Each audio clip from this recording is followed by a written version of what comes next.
విదేశాల్లో చదవాలనుకుంటున్నారా? అయితే విదేశ్ కన్సల్ట్ ని సంప్రదించండి. మాజీ మంత్రి అనిల్ కుమార్ యాదవ్ మళ్లీ నెల్లూరు నగరంలో పాగా వేయనున్నారు. ఈ మేరకు ఆయన స్వయంగా ప్రకటించారు. త్వరలో నెల్లూరులో వైసీపీ శ్రేణులకు అందుబాటులో ఉంటానని అనిల్ తెలిపారు. గత ఎన్నికల్లో అనిల్ను నర్సారావుపేట ఎంపీ అభ్యర్థిగా వైఎస్ జగన్మోహన్ రెడ్డి బరిలో నిలిపిన సంగతి తెలిసిందే. కూటమి సునామీలో ఆయన కొట్టుకుపోయారు.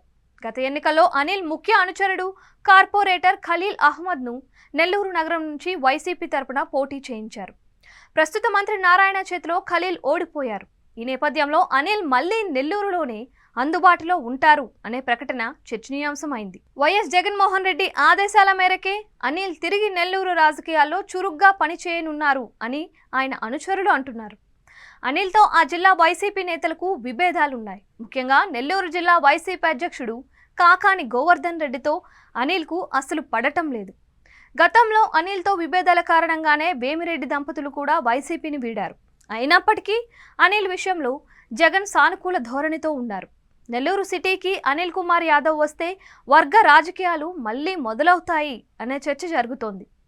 వైసీపీ ఘోర పరాజయం నేపథ్యంలో విభేదాలను పక్కన పెట్టేలా జగన్ చర్యలు తీసుకుంటారా లేక మౌనంతో ప్రోత్సహిస్తారా అనేది రానున్న కాలంలో తేలనుంది. విదేశాల్లో చదవాలనుకుంటున్నారా? అయితే విదేశ్ కన్సల్ట్ ని సంప్రదించండి.